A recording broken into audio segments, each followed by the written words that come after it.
Jemaah sekalian, pada sore hari ini kita akan membahas terkait rahasia sholat 5 waktu bersama Ustaz Bultijaya Putra STHI. Sebelumnya, marilah kita buka kajian pada sore hari ini mengucapkan basmalah. Bismillahirrahmanirrahim. Baik, pada Ustaz Bultijaya Putra STHI, waktu dan tempat kami persilakan.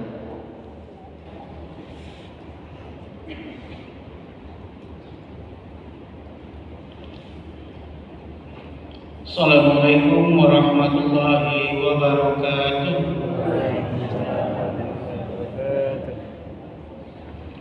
Alhamdulillahirabbil alamin.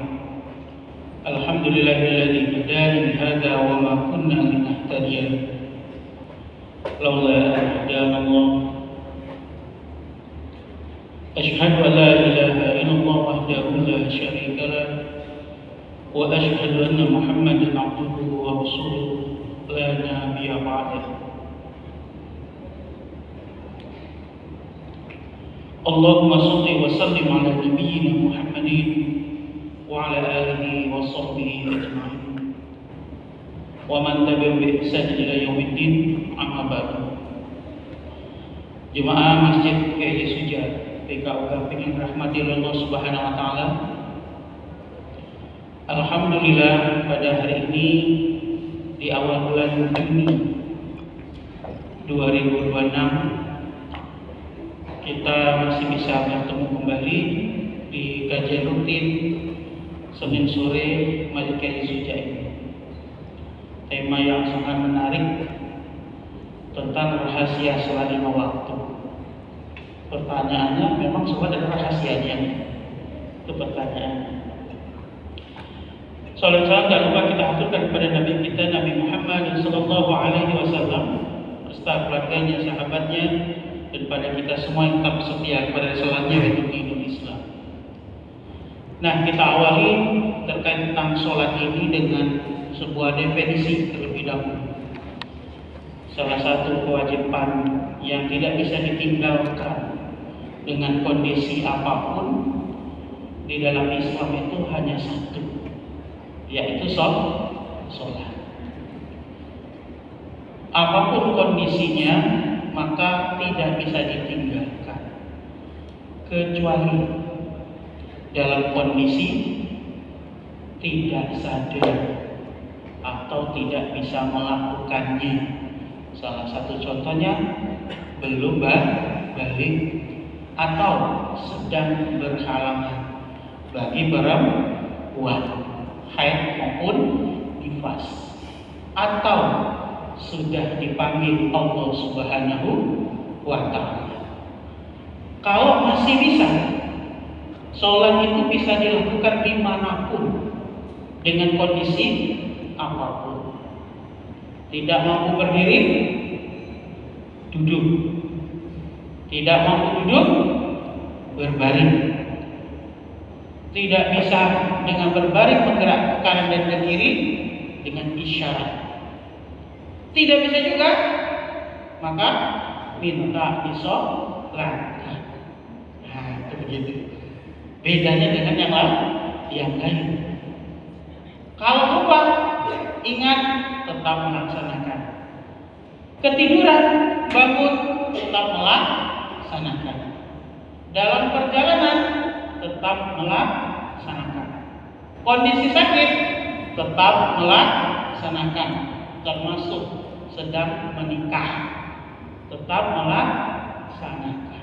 Jadi tidak ada alasan untuk ditinggalkan. Nah, oleh karena itu penting bagi kita semua untuk mengetahui apa definisi sholat, sehingga menjadikan kita itu paham mengapa kita harus sholat. Nah, disinilah mungkin awal dari rahasia sholat 5 waktu itu. Kabelnya mana?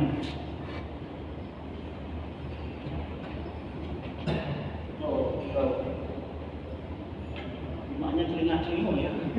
Mana yang mau beli?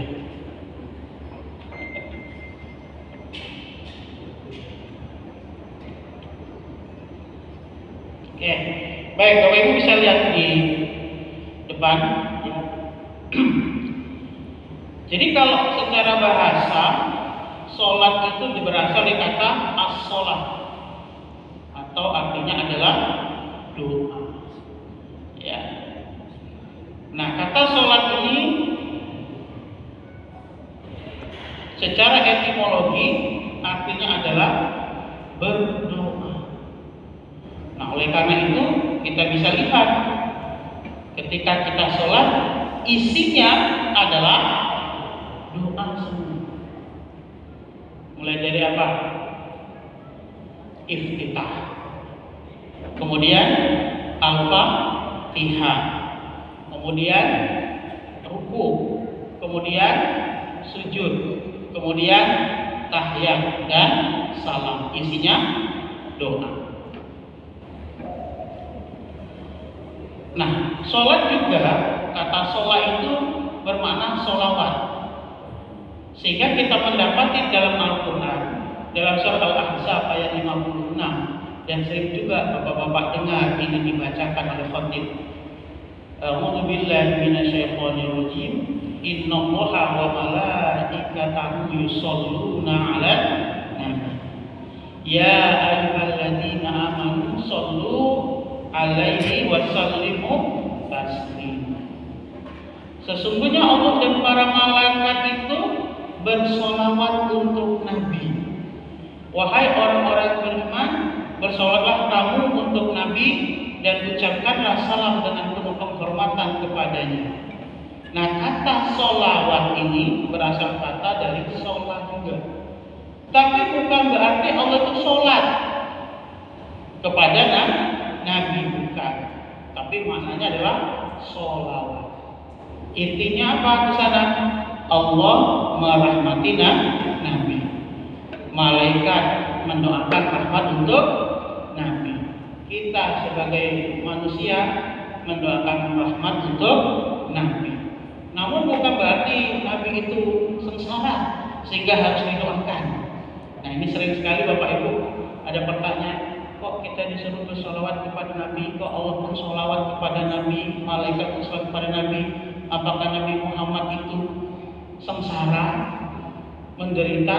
Bukan. Ini sebagai salah satu tanda kemuliaannya Nabi. Jadi jangan disalahpahami. Nah, sedangkan kalau kita lihat secara istilah, sholat itu adalah perkataan dan perbuatan tertentu. Perkataan, perbuatan tertentu. Diawali dengan takbiratul ihram dan diakhiri dengan salam. Ini mohon maaf ya, masih belum bisa tayang ya. Nah, jadi sholat itu berbeda dengan doa dalam makna sholat ini. Walaupun asal katanya sholat. Diawali dengan takbir, diakhiri dengan salam yang merupakan gerakan tertentu. Oleh karena itu, sholat tidak boleh kreatif. Jadi jenengan sholat itu harus tahu ilmunya. Coba saya tanya Bapak Ibu, siapa di sini yang sholatnya itu betul-betul belajar, bukan hanya nengok orang sholat? Halo? Halo. Betul-betul belajar. Niat, takbir, bacaannya, gerakannya sampai salam itu betul-betul belajar. Nah, sayangnya kebanyakan kita ini sholat cuma nengok. Sehingga terjadilah ketika sholat itu saya pernah terganggu. Ada yang sholat itu, waduh, ini baca apa orang di samping saya ini?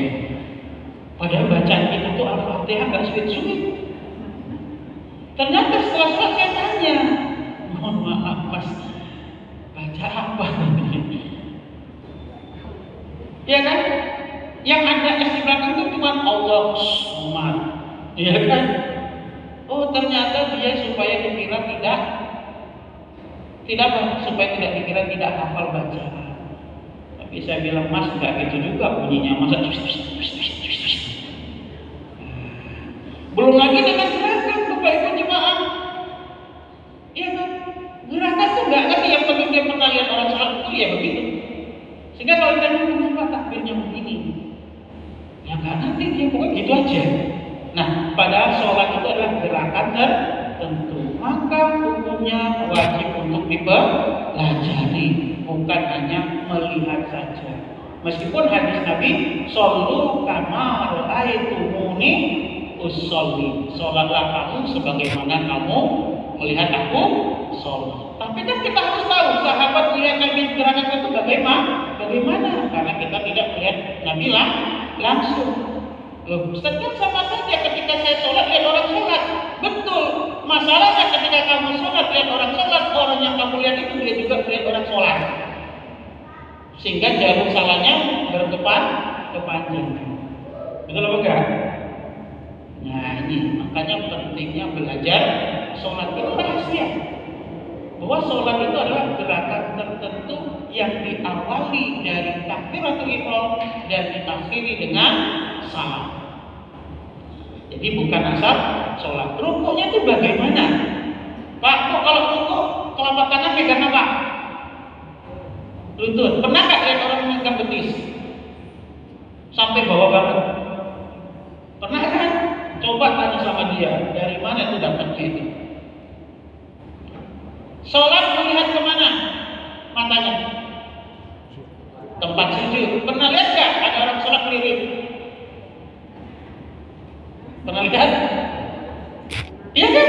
Ini salah satu bukti bahwa terkadang kita tuh sholat gak tahu ilmunya tuh, malah lihat. Pernahkah ada orang sholat di depannya ada orang lewat, dia menghalangi malah diajak salaman? Karena kita tidak tahu ilmu. Ya, maka sholat itu butuh ilmu tertentu. Ya, itulah yang dikatakan oleh Zakaria bin Muhammad Al-Ansari, ya, terkait dengan pengertian sholat. Nah, bagaimana dengan sejarah sholat? Ya. Kalau kita lihat terkait dengan sejarah sholat yang masyhur, maka kita mengambil dari peristiwa Isra wal Mi'raj. Meskipun Bapak Ibu dalam sejarah itu terjadi dua informasi. Satu saat Ramadan, perintah sholat itu. Yang kedua saat di bulan Rajab terkait Isra wal Mi'raj. Namun mayoritas ulama ya berpendapat saat peristiwa Isra wal Mi'raj. Nah, itu bisa kita lihat di dalam sebuah hadis yang panjang yang diriwayatkan oleh Bukhari, Muslim, Nasai dan At-Tirmizi. Ya, di mana di sana disampaikan bahwa Rasulullah disuruh sholat sebanyak 50 kali setiap harinya. Jadi itu berdasarkan hadis, Pak, bukan berdasarkan kisah Israiliyat. Jadi kisah tentang Nabi itu diberitakan sholat kok sampai 50 kali itu berdasarkan hadis. Nah, disitulah Nabi ketemu dengan Nabi Musa. Ya, ketika Nabi Musa mengatakan, sungguh umatmu tak akan sanggup melaksanakannya. Nah, jadi Nabi Musa sudah kasih tahu nggak sanggup. Pak, Bu, 5 waktu saja banyak yang nggak ngerjain. Betul apa betul? Halo? Ya. Apalagi 50 waktu. Kira-kira jenengan ada yang melaksanakan 50 kali dalam sehari semalam? Enggak. Kita 17 rakaat itu saja masih banyak yang meninggalkan. Apalagi 50. Maka Nabi Musa menyampaikan umat enggak akan sanggup itu. Maka Nabi kalau bahasa orang sekarang meminta keringanan, ya, sehingga Allah mengurangi dan kita sekarang bisa mendapati apa? 5 waktu dengan 17 rakaat. Ya. Tapi kalau kita tambah dengan sholat sunnah, itu bisa lebih daripada 50 rakaat. Ya. Nah, sholat 5 waktu itu bukan sesuatu hal yang biasa. Karena sholat 5 waktu itu berdasarkan perintah langsung dari Allah Subhanahu wa taala kepada Nabi, dan termaktub banyak beberapa ayat dari Al-Qur'an. Contohnya yang paling sering kita dengar adalah kalimat aqimus sholat. Nah, kata ini paling banyak ya. Dalam Al-Baqarah misalnya 43, wa aqimus sholat wa atuz zakat warka'u ma'ar raki'in. Dan dirikanlah sholat, tunaikan zakat, dan rukuklah beserta orang-orang yang ruku. Jadi kalau ada makhluk, Pak, sekarang kan ada orang-orang aneh ya, ngapain sholat? Pernah nggak dengarkan kata itu? Emang masih ada sholat? Itu gurauan atau apa sih? Nggak ngerti juga kok bisa ya. Sholat itu nggak perlu seperti yang kita lakukan, cukup eling, ingat, ya kan? Padahal sholat itu jelas dalam Al-Quran itu ada kalimat rukuknya, warka'u ma'ar raki'in. Artinya dalam sholat itu ada rukuk. Jadi kalimat untuk cuma ingat saja itu tidak bisa diterima secara dalil. Jadi sholat itu ada rukuk. Ditambah lagi dari yang lain ada sujud. Ditambah lagi dari yang lain dari hadis lengkap bagaimana tata cara sholat. Dan kita bandingkan dengan Nabi, pernah nggak Nabi meninggalkan sholat? Pernah nggak Nabi sholatnya cuma eling? Nggak pernah. Maka kalau ada anak-anak muda ini kadang-kadang, termasuk sekarang ada juga seorang pemuka agama ya yang menjelaskan sholat 5 waktu itu nggak ada. Yang ada itu mengingat. Nah, ini suatu yang luar biasa. Pada sholat itu banyak sekali disebutkan dalam Al-Quran. Oke, kita singkat karena waktu yang terbatas ya. Bagaimana kedudukan sholat di dalam Islam? Yang pertama dari hadis riwayat Tabrani, sholat itu adalah ibadah yang pertama kali dimintai pertanggungjawaban. Ya, dikatakan ini awal ma yuhasabu bil 'abdu yaumal qiyamah as-shalah. Amalan yang pertama dihitung, dihisab dari seorang hamba di hari kiamat itu adalah sholat. Fa in sholahat sholaha sa'iru amalihi. Kalau sholatnya bagus, maka baguslah semua amalannya. Itu kedudukannya luar biasa. Jadi bukan harta kita, Pak, bukan puasa kita, zakat, haji, bukan. Tapi yang pertama kali dihitung, dihisab adalah sholat. Maka Bapak Ibu kalau mau lihat orang itu baik atau tidak, nggak usah bingung lihat sholatnya. Kalau cari menantu, nggak usah lihat beton, nggak usah lihat yang macam-macam dulu, bibit-bibit bobot, nggak usah lihat dulu itu. Tapi bagaimana sholatnya? Kenapa? Karena sholat itu pilihan. Mau atau tidak, yang menjalur kepada pusat yang namanya keimanan. Yang kedua, sholat itu pembeda antara seorang muslim dan orang kafir. Ya. Wal mufassiru ayat. Jika nah ini hadis yang ini saja Bapak Ibu ya. Nah, ini aja. Baina rajuli wa baina syirki, pembeda di antara seseorang dan seorang yang syirik serta kekafiran adalah apa? Salat, tarkus salat. Jadi yang membedakan kita dengan orang lain yang non muslim itu adalah salat. Di sini yang menarik Bapak Ibu, orang sering nanya apa sih bedanya Islam dengan bukan Islam? Apa bedanya? Ini hadisnya, riwayat Muslim. Bedanya sholat. Maka ada seorang non muslim itu ngomong bagus sekali, enak ya jadi muslim. Apa saya bilang enaknya? Kalian dipanggil dan menemui Tuhanmu 5 kali sehari, sedangkan kami hanya seminggu sekali. Coba Pak, beda nggak? Beda. Tata caranya pun berbeda. Sholat itu membatas antara seseorang dengan kemaksiatan. Kalau kita lihat Al-Ankabut 45, inna sholata tanha 'anil fahsya'i wal munkar. Maka sesungguhnya sholat itu mampu mencegah dari perbuatan keji dan munkar. Oleh karena itu orang yang sholat mesti orangnya bagus, pengen terhindar dari perbuatan keji dan munkar. Dan itu menjadi kita itu beda. Kita ada usaha supaya tidak melakukan perbuatan keji dan munkar dengan cara apa? Sholat. Dan yang menarik lagi adalah sholat itu penghapus dosa. Nah, ini hadisnya sangat masyhur sekali. Ya, antara sholat yang 5 waktu, antara Jumat yang satu ke Jumat yang lain, antara Ramadan yang satu dengan Ramadan berikutnya, di antara amalan tersebut akan diampuni dosa-dosa selama seseorang menjauhi dosa-dosa besar. Hadis riwayat Muslim. Pak, Bu, jemaah sekalian, ya.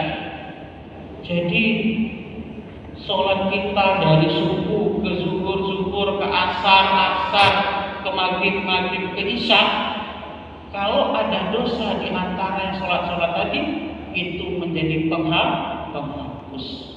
Tapi yang dimaksud itu adalah dosa kecil, bukan dosa besar. Jadi kalau jenengan mencuri bukan berarti terhapuskan, ya. Berzina, sholat itu terhapus tidak. Jadi maksudnya dosa kecil. Nah, oleh karena itu Bapak Ibu sekalian yang dirahmati oleh Allah Subhanahu wa taala, ya, marilah kita senantiasa menjaga sholat kita. Ayah, ibu bekerja sama untuk mengingatkan keluarganya, sehingga angkusaku wa ahlikum. Nah, jagalah dirimu dan keluargamu dari siksa api neraka. Terima kasih. Assalamualaikum warahmatullahi wabarakatuh. Waalaikumsalam warahmatullahi wabarakatuh. Terima kasih, jazakumullah khairan katsiran. Kami ucapkan kepada Ustaz Budi Jaya Putra STHIMA yang telah menyampaikan kajian Senin sore terkait rahasia sholat 5 waktu. Baik, marilah kita tutup kajian pada sore hari ini dengan mengucapkan hamdalah.